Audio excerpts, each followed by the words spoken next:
Rabotai, we need great siyata d'shmaya tonight.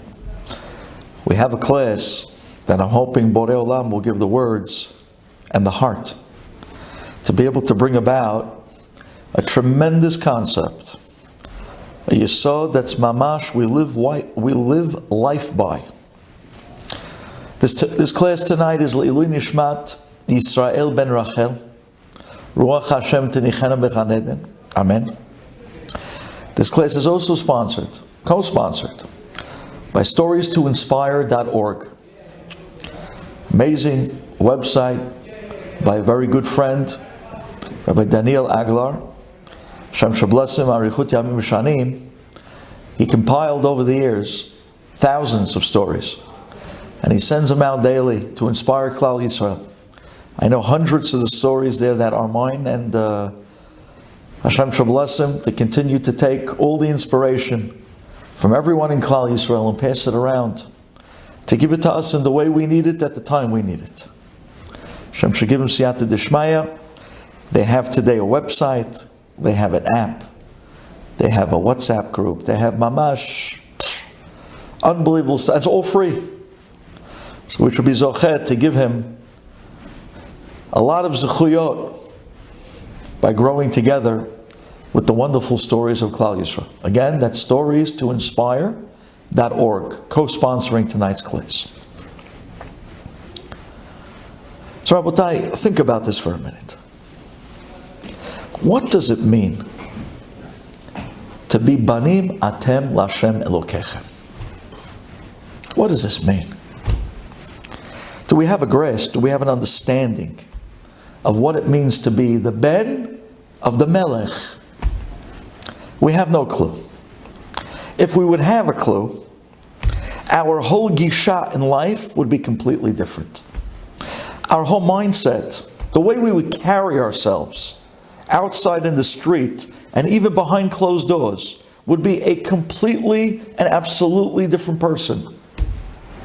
Just the knowledge that we are banim atem lashem Elokechem, that we have the red phone, that we can call directly to Borei Olam, we can actually reach Him, we can connect to Him, we can be davuk b'Hashem. What does that mean, bichlal?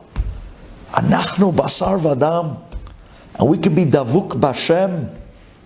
Tonight we're going to find out that not only the answer is yes, but the answer is there's nothing less to our purpose in this world than to find out who we are and what we're capable of and how we're supposed to come directly to Borei Olam like a son who comes to his father. Boy, do we need clarity on this. Boy, do we forget, because the Yetzer Hara comes to us day in, day out. And he constantly puts us down. And he constantly tries to sell us on an idea that Hashem gave up on us, has v'shalom, and that we were forgotten, and that we were forlorn and forgone. Banim atem lashem Elokechem. Do you have a child? You know what it is to have a son?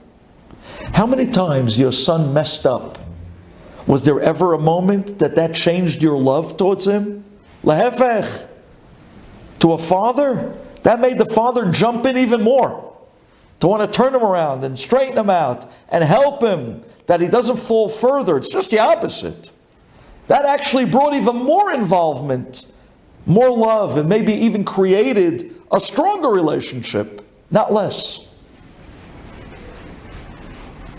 Let's think to the moment of the worst avera that the Jewish people did in history. The worst avera in history, the Egel.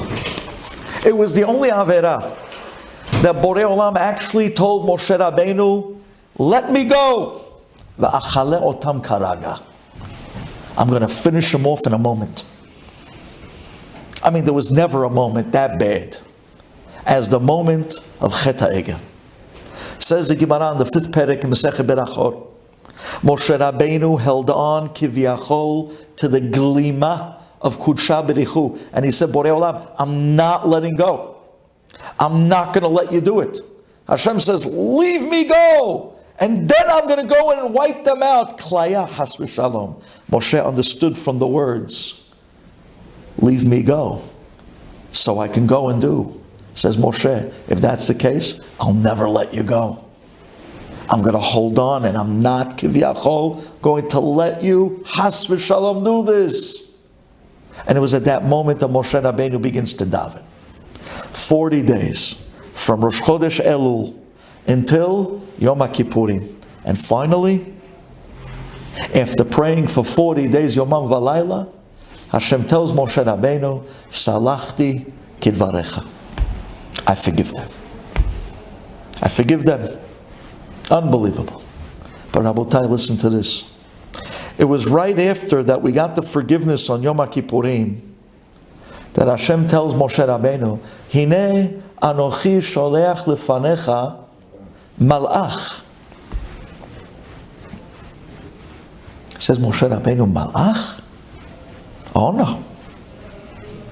We don't want a malach. We want you. We want you, Borei Olam. We want to go back to the way it was before the Chet.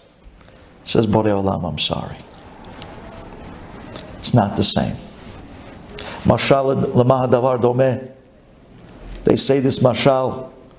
A lot of times they say it between husband and wife. But tonight I'm going to say it between two best friends.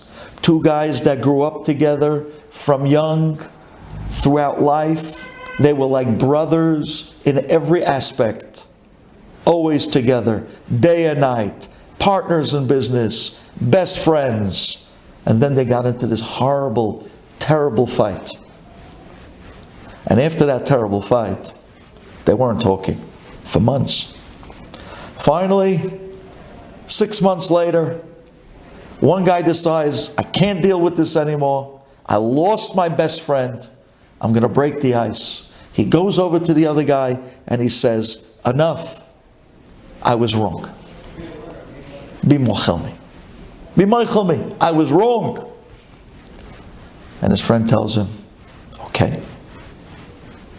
I'm mochel. Belev shalem. Belev shalem. I am mochel. Baruch Hashem. He gives you a hug. They hug each other. Unbelievable.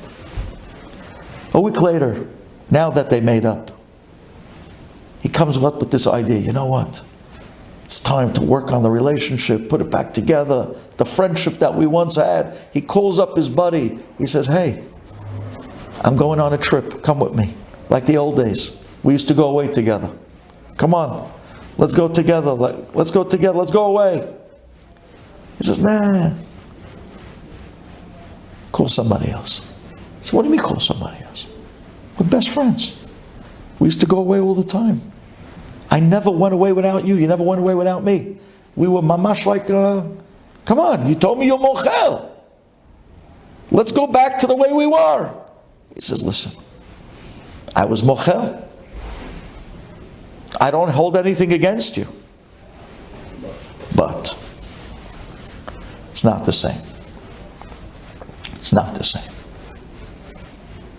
You know, it's like that, the car, that brand new car, right out of the lot.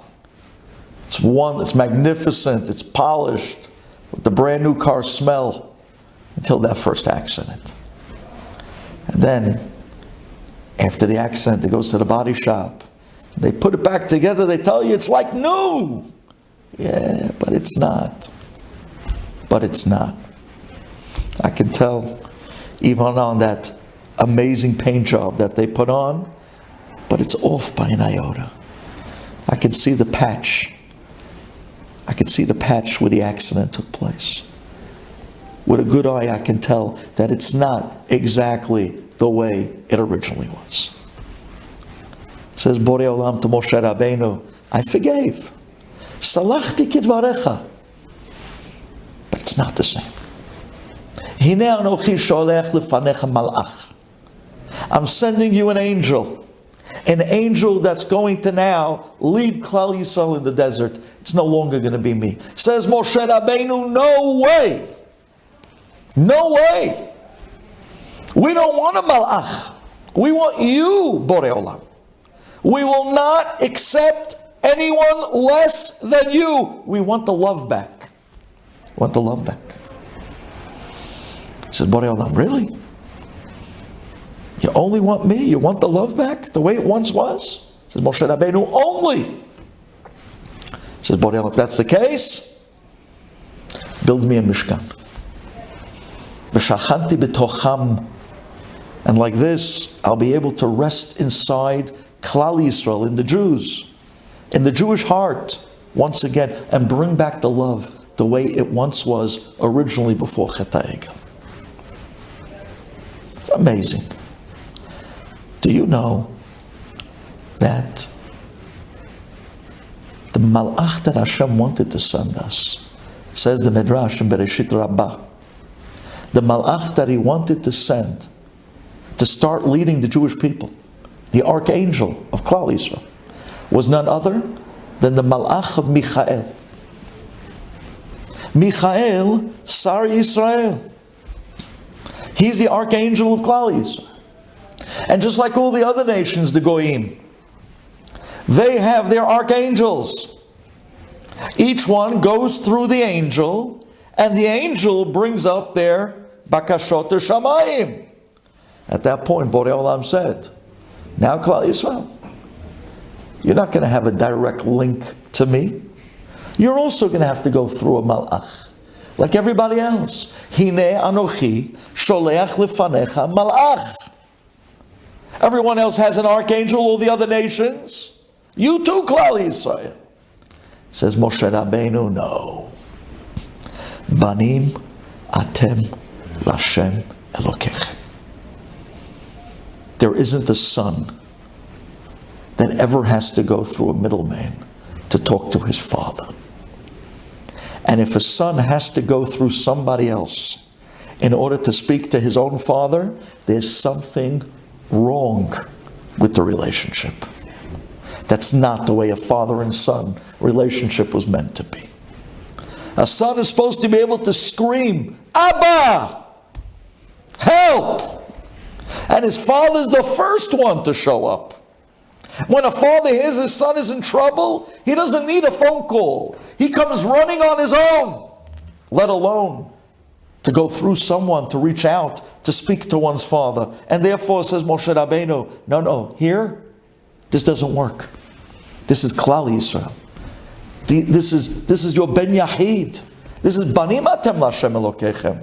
They're not going to go through Malach. They can go straight to you, Hashem. That was the whole point.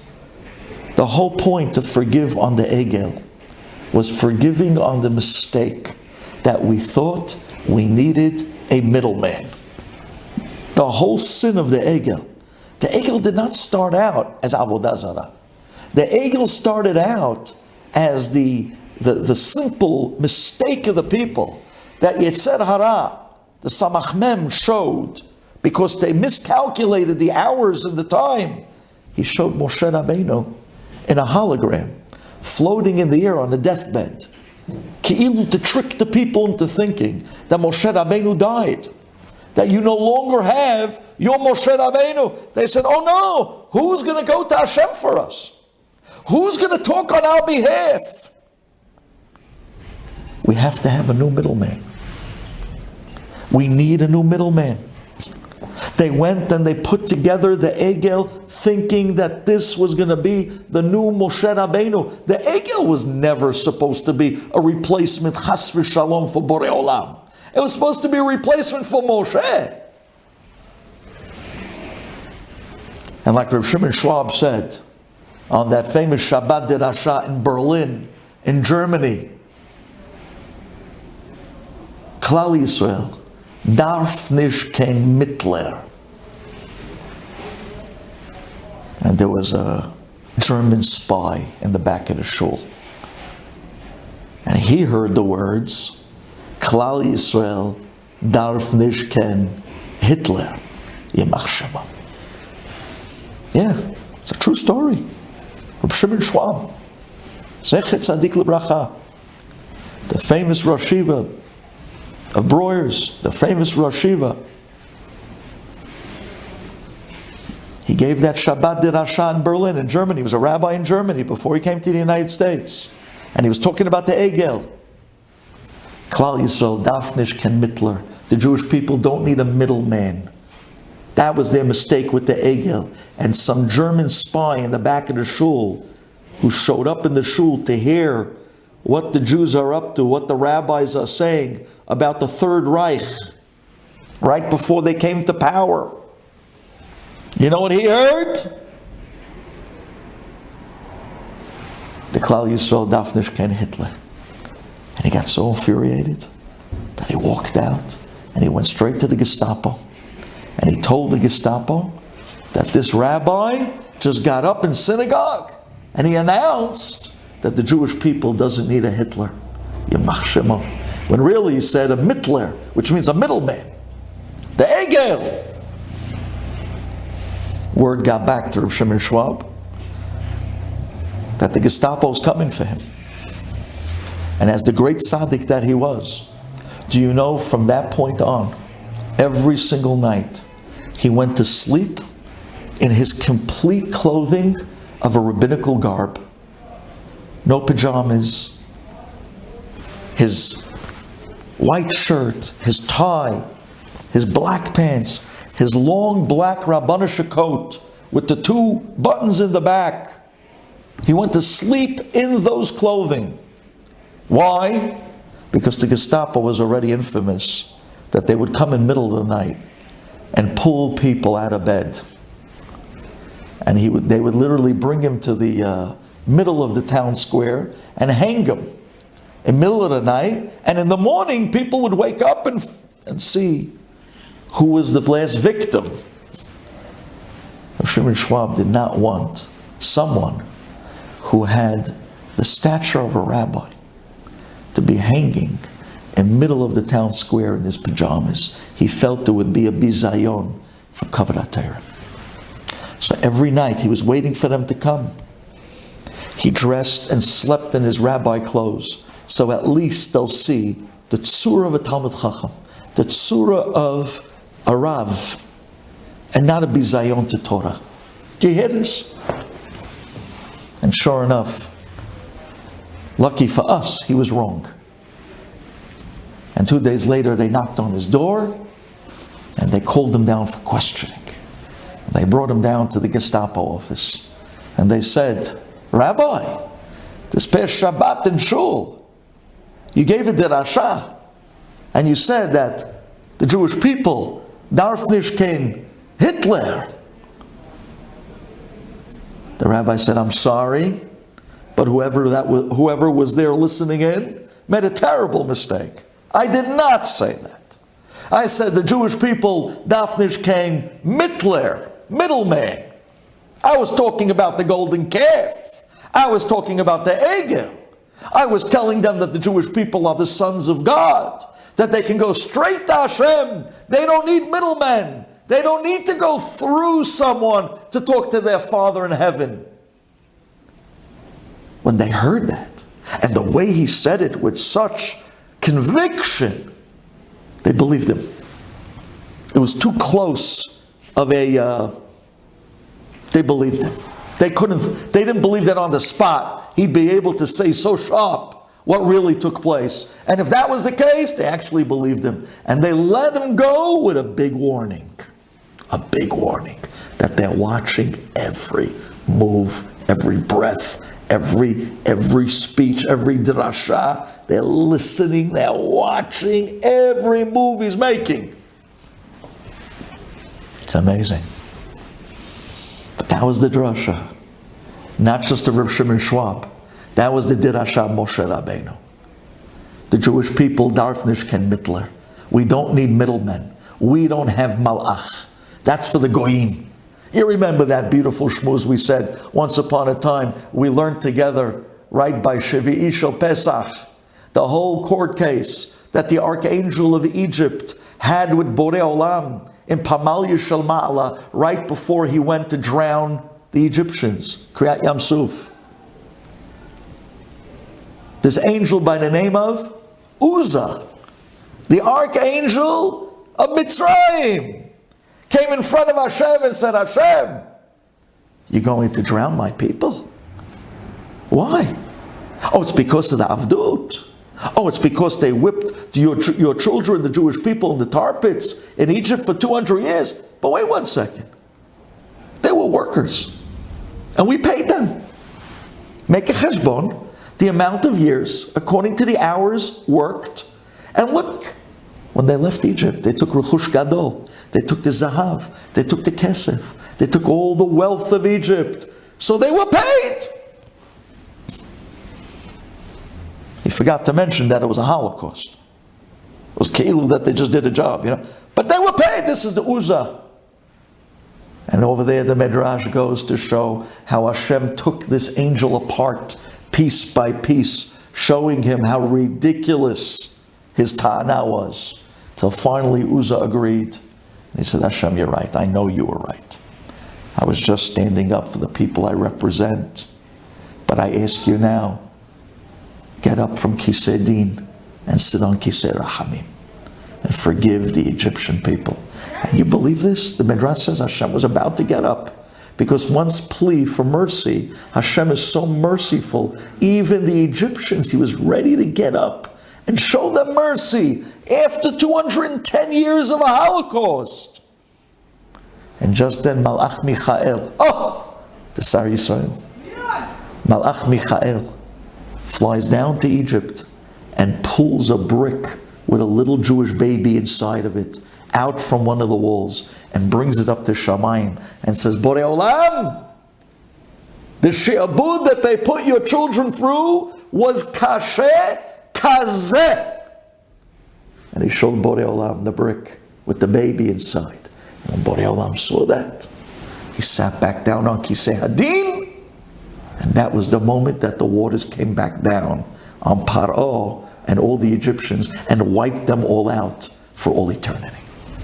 The Goyim go through a middleman. Every nation of Goyim have a Sar, an archangel, that they go through. They're not direct. We, Klal Yisrael, are direct. Banim atem l'Hashem Elokechem. We go straight to Borei Olam. We have the red phone. We don't need angels. And this is the Ta'ana Moshe Rabbeinu. Says Moshe Rabbeinu, Borei Olam, Klal Yisrael, darfnish ken mitler. We will not go through an angel. We want you. We want to get the love back, the way it was before the Egel. Says Borei Olam, yeah. If that's the case, make a mishkan, and I will dwell amongst you, and will bring the relationship back, and will bring the love back, and I will live amongst and inside of them. Mamash, betocham, bechol lev velev shel klal Yisrael. Right after this amazing Midrash, after this story, the Megale Amukot tells us something amazing. And I already found this in other Midrashim as well. At that moment, Michael and Moshe Rabbeinu were at odds. Michael, Moshe, you knocked me out of my position. I would have been an archangel, a Sar, representing the Jewish people, bringing up their tefillot to Kisei HaKavod, like all the other archangels that are out there. And because of you, I was knocked out.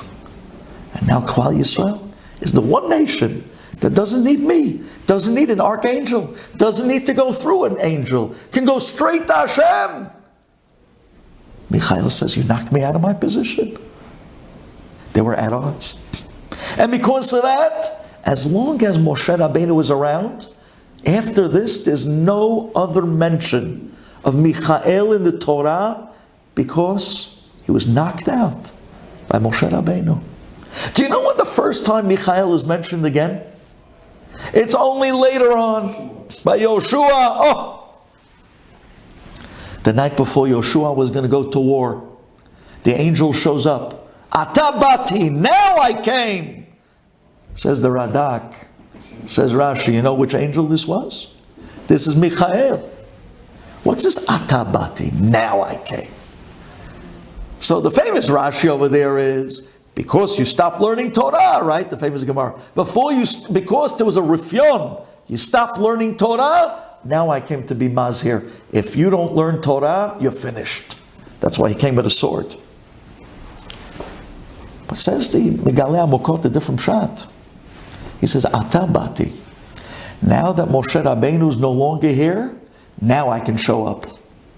As long as Moshe is here, no Michael. Now Moshe is gone, and we're under new management. We're under Yoshua, new manhig, Ata bati. Now I can come. Now I have a place back in Klal Yisrael, because Moshe pushed me out. But now that he's not here, I can come back. Psh, unbelievable. Where there's a Moshe, there's no Michael. And when there's a Michael, there's no Moshe. It's an unbelievable concept. If this is the case, says the Megalei Amokot something that only he can say. Unbelievable. Says Megalei Amokot a sod, an amazing secret. He says, you know, if you take the name of Moshe Rabbeinu, like every name, there is the Gilui and there's the Nistar. What does that mean? Take the name of Moshe and let's look at it bimlu'ah, in its full form. Moshe, Mem, Shin, He. How do you spell Mem, bimlu'ah, in its full state? Mem. How do you spell Shin in its full state? Shin, Yud, Nun Sofi.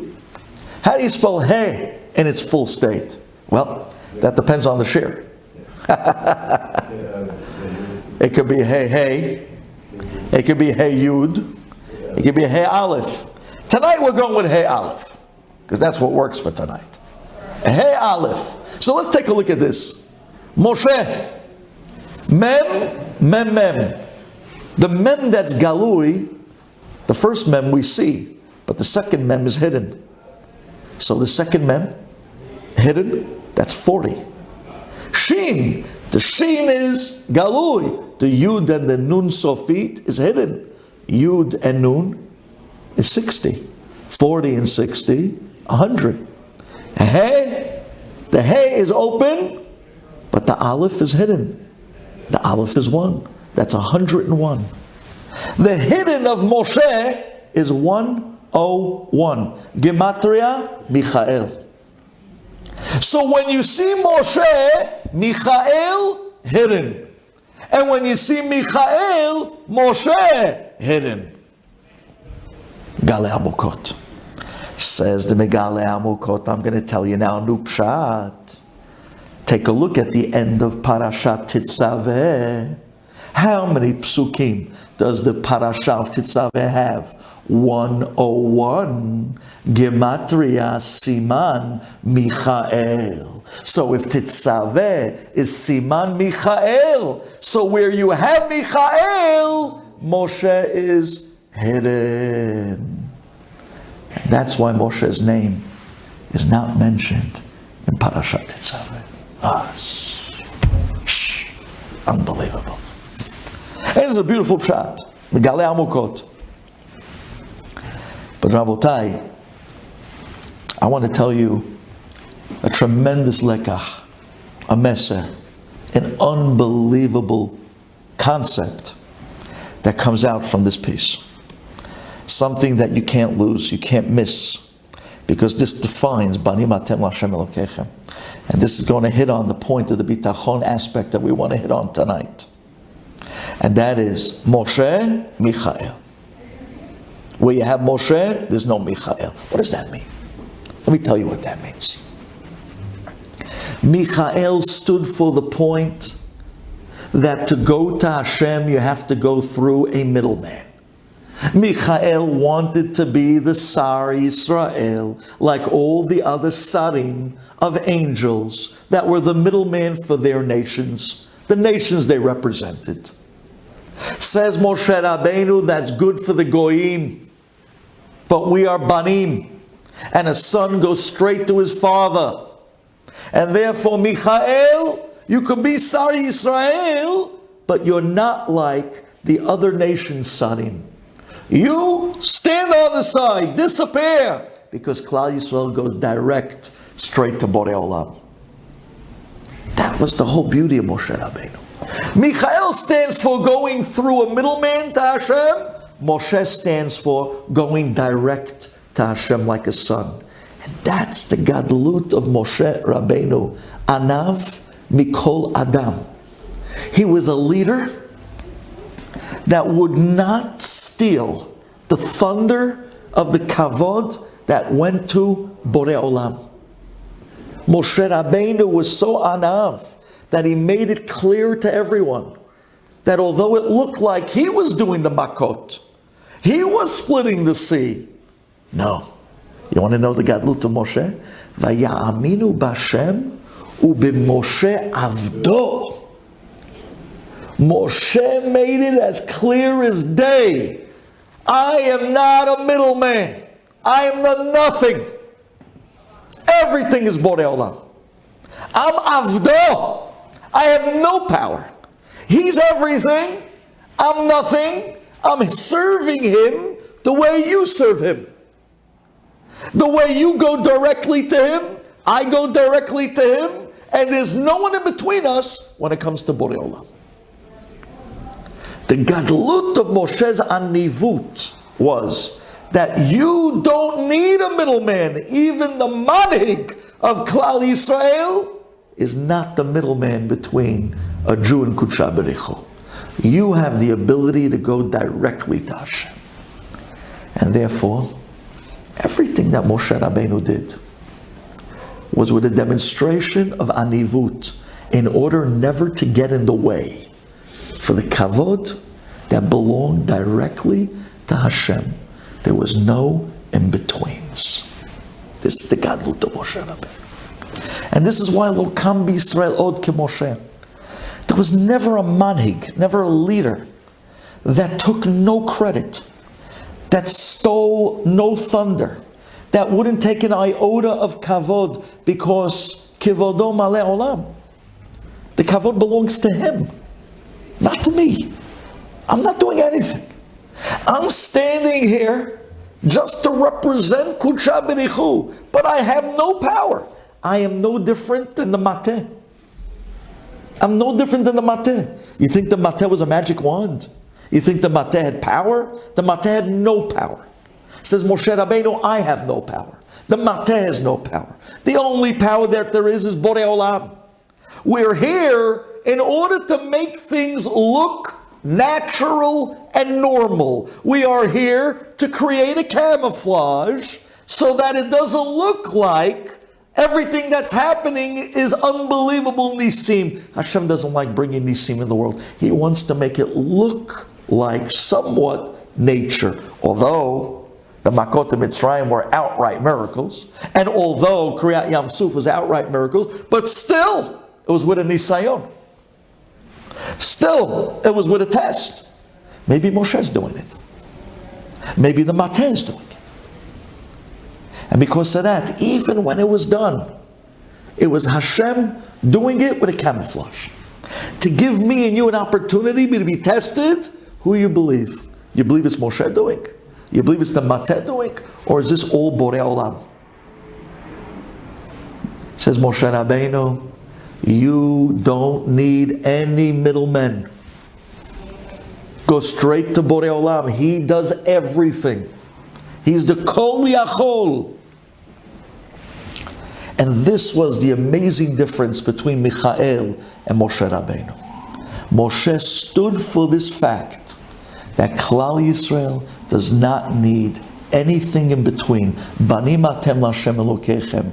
I'm going to make myself so small that you couldn't think that the kavod would belong to anywhere else except for directly to Borei Olam. You know, we just lost a great rabbi in this community. We lost a great rabbi in our community. Chacham Eli, Khalifa, Zechet Tzadik L'Bracha. I mentioned in the Hesped, and he used to go around on a bicycle. It used to bother me. What's with the bicycle, But then later on I realized what it was. He was taking measures to make sure that you couldn't give him kavod if you tried. And I heard from people that later on in his years, he used to daven in certain shuls. The minute they started giving him too much kavod, he'd leave. And he'd go daven in a different shul. And then the minute that shul started giving him too much kavod, he'd pick up and leave. He'd go to a different shul. I remember one time I came to him, I wanted to give him a ride somewhere. And he said to me, no, I'm going to go by bike. And then as a joke, because he loved to joke, he asked me, I'll give you a ride, he told me. Come on my bicycle, I'll give you a ride. I was laughing, it was funny. He says, come, I'll give you a ride. I said, no, Chacham, come to my car, I'll give you a ride. He says, no. I asked him, why do you want to go to the bicycle? Come with me in the car. He says, this is more body, this is more healthy. The truth is, he didn't know he was an ox, he was very strong. He was very strong, physically strong. Yeah, he had a grip, he had an arm, No! He's going with the bicycle. I said, so me, foolishly, I said, Chacham, it's not nice. Kavod. This is more kavod. Come with me in the car. He stopped. He said to me, kavod? Kavodo ma'le'olam. And then I chapped. That was the giveaway. That's the bicycle. He was so careful. I'm not going to get in the way from where the kavod really belongs. It belongs to the address of Kudsha B'Richu, and I will never get in the way of that. So he took measures to stop people from giving him kavod. He would dress in a certain way that you couldn't give him kavod. He would dress like not the way you would expect him to dress. He would go on the bicycle. He'd have his chickens in the box in the back to do all the kaparot, all the pidyon nefesh, all the tikkunim. He would drive around like the most pashtut of pashtut. He was a genius, hidden behind pashtut. Didn't let us give him kavod because he believed that kavod is only direct to Hashem. You're direct with Hashem. Don't let anyone get in between you and Abba. He's the only one that can help you. He's the only one that has power. He's the only one that can save you. Don't settle for anyone less than Kudsha B'Richu. This is the way tzaddikim, the Gedolim, this is the way they live. It's an unbelievable concept. Believe in Him. Believe in Borei Olam. Rely on Him that He's the Kol Yachol and Lehefech. The minute you start relying on anyone else, any in-betweens, it takes away. It takes away. Only Borei Olam can do anything for us. We need to go straight to Him. This is the pasuk I want to hit you with tonight. Tenu oz lelokim. What does that mean? Tenu oz, give power, lelokim to Hashem. We're going to give power to Hashem. We're going to give power to Hashem. Says Borei Olam. By you believing in me, and by you relying on only me, you're empowering me to be able to help you. The minute you put somebody between us, the minute you go and stop believing in anything or anyone else other than Borei Olam, Hashem takes a step back and says, you think this guy can help you? Let's see. I'll put you in his hands. Let's see how far you get. And that's when Borei Olam says, Ani Rishon, V'ani Acharon. When someone's in trouble, they always come running to Hashem first, Ani Rishon, and then they start running around to all the people they think are going to help them, and they realize at the end that nobody can do anything for them, and they come running back crying to Hashem, Hashem, help me! You're the only one that I have left. Hashem says, yeah. Ani Rishon, you came to me first, but then you started relying on other people also. I'm not an also. I'm an only. So the minute you started relying on other people and middlemen and hookups and lawyers and doctors and friends in the police department and powerful people in government offices, the minute you started believing in all these people that they're going to help you, says Borei Olam, I took a step back. And I put you in their hands. Let's see, I'm going to show you what they can't do for you. Let's see what they can do for you. Now you're finished. You finished? Says Borei Olam, you finished? You don't need a middleman. You don't need helpers. You don't need friends in big places. You don't need that. You have me, says Borei Olam. You have Abba. The Kol Yachol. The limited, the unlimited. Why would you go to the limited when you could tap into the unlimited? Ani acharonu mi baladai en Elokim. It's unbelievable. This was the calling of Moshe Rabbeinu. Don't settle for anything less than a direct dveikut b'Hashem. Don't settle for anything less than a direct conversation with Borei Olam. Go straight to Him. No local stops. And even when we go to tzaddikim, we already spoke. And even when you go to kvarim, we already spoke. That's only a mish'an. When the tzaddik gives you a beracha, gives you a boost. Oh, now Hashem is going to help me. You go to a kever and you daven on a kever in the zechut of that tzaddik. Oh, now Hashem is going to help me. But ultimately, all the arrows lead back to the same spot. En od milvado. Only Hashem can help, nobody else. No berachot, no kvarim. That's only to get you up to the mindset that now in the zechut of the beracha, in the zechut of the tzaddik, now for sure Hashem is going to help me. Now I'm relying on you 100%. And that's the moment of the Yeshua. Those are the moments that make it.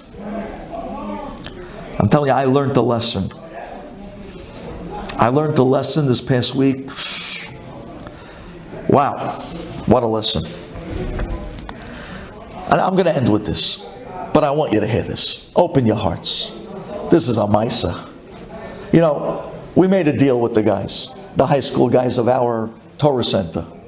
And we said, guys, listen, if you learn for 5 months straight, every week, 3 out of 4 nights, you come in here night Seder, you don't miss, at the end of 5 months, we're going to take you on a trip. Big incentive. And they were psyched. Where are you going to take us, Rabbi? I'm going to take you to Orlando. Great! They're in. And Be'emet, for the last 5 months, these guys came in, they were steiging, they were learning their own Mesechet to be Messiah, the Siyum. We got them a whole staff of Rebbes. These are the high school boys. I'm not talking about the adults at 9 o'clock. I'm talking about the high school program at 8:15. And these guys came in, 37, 38 guys signed up. And they went cracking for 5 months. Out of those 37 guys, 20 qualified that didn't miss at all. At all. Okay, here it is. Hamidaberum kayem, shechol devarav, emet, vasedek. The rabbi has to keep his word. So I came back from Eretz Yisrael, and the next week, Rabbi, no, when are we going? Oh, Rabbi, when are we going? I said, when are we going? We already booked you. We're going this week. And last week, we went to Orlando for 2.5 days. And we took these 20 chevra, and we took them out to the incentive trip. And like this, they'll feel great about themselves that they learned 5 months night Seder. I feel great about the fact that I kept them off the streets for 5 months at night in the Bet Midrash instead of any place else. Whole staff of Rebbes. But at the same time, it paid off. These guys are about to finish the Masechet. We're going to be making a big siyum here soon. So I said, guys, I'm going to show you that we keep our word. We're going on the trip to Orlando. And like this, they'll learn for another 5 months, and they'll see that the incentives are real. The rabbi delivers. Very important. These days, when you're bringing up kids, it's all about trust and respect. Trust and respect. If they trust you, you're halfway there. If they respect you, you're a lucky man. But that's a two-way street by them. We'll talk about that one day. So, we made the Orlando trip. And we decided I'm going to take him to a house with a pool. No hotels, we don't do that. Give him a good night's swim. And at the same time, we'll take him to a park, a family park. Monday night, we spoke about the family park. And we're going to take him to a fun stop, which is more of an outdoor place like this. Everything is mamish on the up and up. No peritzut, no nothing. Beautiful. The trip was a blast. A crazy success. We ended off the last day. I took him to downtown Disney to bowling. And they left on a high. I'm telling you, these guys were like, this was the greatest trip we have. Rabbi, we're going to learn another 5 months now. Let's see if you can top this trip. And I'm thinking, hey. We finished. We jumped back into the vans. We're going back to the airport. Now I'm saying to myself, we have a 5 o'clock flight back to Newark. I got to get these guys back on time. We go back to the airport. We're running a little late because that's just the nature of these trips. You're running with 20 guys. It is what it is. And my wife and a bunch of vans. We come back to the airport. We pull in. We pull into the Alamo lot. And the people there, let me check if you filled up with gas. I prepaid the gas. I don't see it on your contract. They start draining you a cup. They start going through the van. Wait 1 second. I think on this side of the van I see something. I took full insurance. I don't see it on the contract. Let me call you. And they are starting to... I said, listen guys, I got here 20 guys. It's a little over an hour and 20 minutes to the flight. We're cutting it really tight. I got to go. I'll work this out with you over the phone. I'm fully covered. I'm out of here. I said, guys, abaita, let's go. Everybody with their roll on. We marched straight across the street to the terminal, and to United we went. And I said to myself, oh boy, this is really tight. It's now an hour and 10 minutes to the flight. And we walk up, and there are the kiosks. Now I want to tell you something. It's amazing how when you're in a rush, the kiosk is not. I don't know if you've used these machines. They're in no rush. They think. The hourglass turns over a hin and a hair, and you look, 20 guys. This is not a joke. Hello. And now each ticket, they give you its own confirmation. And we have to print out each one at a time. Oh my gosh. I'm sitting there, the first confirmation off of the email. I was like, come on. Finally, it spits out the first ticket. It's okay, 19 to go. And I'm looking at the watch and the next confirmation number. And of course, you miss it by a letter. You got to go back and do it again. And you're biting your nails. And then it spits out the next boarding pass. Until finally, I'm going one after the next. And we're giving it out. And I'm watching the clock tick away. And now there's an hour left of the flight. And I'm still 5 boarding passes short. And I'm looking to see, is there anybody here in the airline that can help me? Maybe if I turn to somebody and say, listen, I got to get on the flight. I got 20 guys. I got an hour to the flight. They're boarding in 25 minutes. The einenu. It's just the kiosks. So I keep hitting this thing. I get the last 5. Finally, we got about 50 minutes to the flight. And I turn to the guy and say, guys, I'm relying on Hashem. That Hashem is going to make sure that our security line is empty. Like this, we can whisk through, get to the gate, maybe by the skin of our teeth, even do a quick Hecher Shmein Esrei type of a mincha, and then jump on the plane. You guys with me? Yeah, Rabbi, we're with you. We start charging through the whole airport, get to the escalator, go up to the next floor, to the security lines. We come up to the next floor, and I'm like, oh my gosh, it's a zoo. A zoo. I didn't realize Thursdays on a weekend, everybody had the same idea. I'm talking about literally. I mean, it just didn't stop. There's literally 1,000 people waiting to get through security. And TSA, America's finest, had 3 people working. 3 people on a line of 1,000 people. And I'm thinking, are you joking? Are you guys joking? This is a weekend. 1,000 people are waiting. And they have all the time in the world. So I run up to the lady in the front where you have to show your boarding pass to get on the line. I say, oh, ma'am, how are you? I tried to pull out the Dale Carnegie, ma'am, how are you? And I used her name because I was able to see her name, Carnegie, used the name. I said, hi, Mrs. So-and-so. Hi, I have 20 wonderful boys here. We just had a wonderful trip. We're a class. And she's looking at me, yeah. I said, well, maybe I have a line for groups. Because my flight is in about 40 minutes. And there is no way we're getting through this line in 40 minutes. This line looks like at least an hour. She says to me, try an hour and a half. I said, Shema Yisrael. I said, how am I going to make this flight? She says, sorry, this isn't New York. Oh, she's coming with the attitude. I said, you don't have a group line? Nope. Get online with everybody else. I said, oh, yeah. That's it. We got online with everybody else. And we were walking and moving 2 miles an hour, going nowhere fast.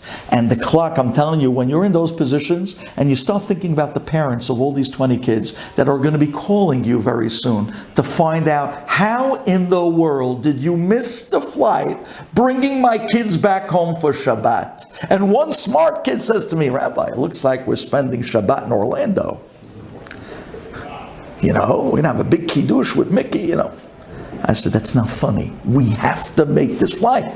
He says, well, it doesn't look like we're going anywhere. And there's no one to talk to. There's nobody interested. No one ready to help you. I'm thinking to myself, Borei Olam, come on, you know that these guys learned for 5 months. I put myself in this crazy position just to give them the incentive. I can get another 5 months of learning out of them. Please, then it hit me. It hit me my mistake. I was telling Borei Olam how to run the show. I was telling him that when we get upstairs, there should be no line. We'll whisk through, get to the gate, quickie mincha. I said, Ma titz'ak elai. Daber b'nei Yisrael v'yisa'u. Why are you telling me how to run the show? Why are you telling me what to do? Are you ready to put yourself in my hands? Or are you still conducting your affairs? And you think, says Hashem, I'm going to fall in line. Which is it? I said, you know what? You're right. Abba, here I am. On a line with 1,000 people, with 40 minutes to a flight with 20 guys. Ani lo yachol. There's nothing I can do in this position. Ata kol yachol. If you want, you can save me with your plan. Yancheni. Show me your plan. How are you going to save us? I'm relying on you to save us. Get us on this flight. Not only that, you can do everything. You can get us to the gate with enough time to daven mincha, and on the plane, and go home with a smooth ride. I'm relying on you and your plan. That's it. 5 minutes later, 2 officers from a company called Clear comes walking up to the spot where we're standing online and starts talking to the lady right in front of me.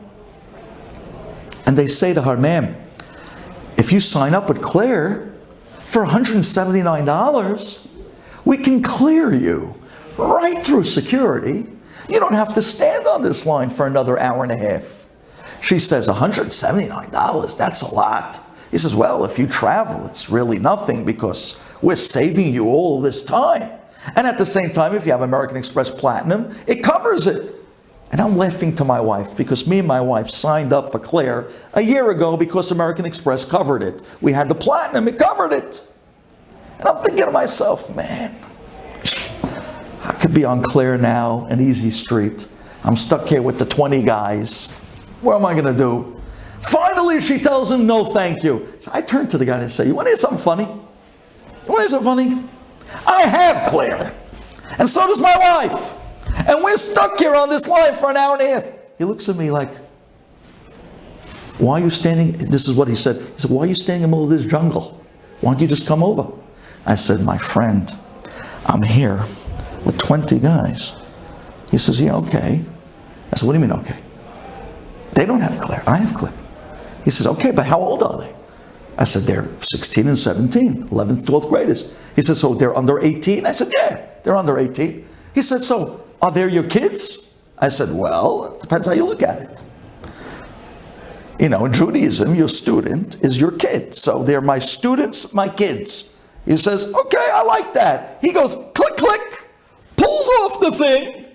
Me and my wife, with 20 Meshugayim, walk right off the line, right up the clear in the front of the line. It zaps my eyes, zaps her eyes, clears us through. 10 guys go with me, 10 guys go with her. And the guy turns to his friend and says, all these are his kids? He says, yeah. He has 20 kids, 10 are 16, and the other 10 are 17. I said, yeah, my wife had a year that year. It's unbelievable.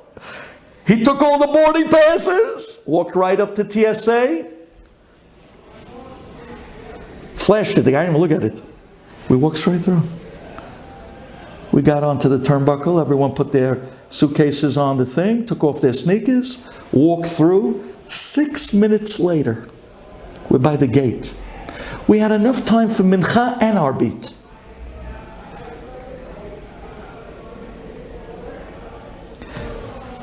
Because the one who clears you in every problem and every situation is Abba. And he waits for you to realize. Let me know when you're ready to give up. Let me know when you stop telling me how to run the world and what to do. Let me know when you're ready to rely on me to do things that you don't even know is possible. Says Moshe Rabbeinu, Klal Yisrael darf nicht kein Mittler. We don't know middlemen. We don't go through angels. We don't go through nobody. We're direct. We got the red phone. But Abba wants to know, do you know that? Do you know what it means, Banim atem Hashem Elokechem? Do you know what it means to be a ben to an Abba? A son doesn't need to go through anyone to talk to his father. But you need to know, Abba says, rely on me. Let me take care of you.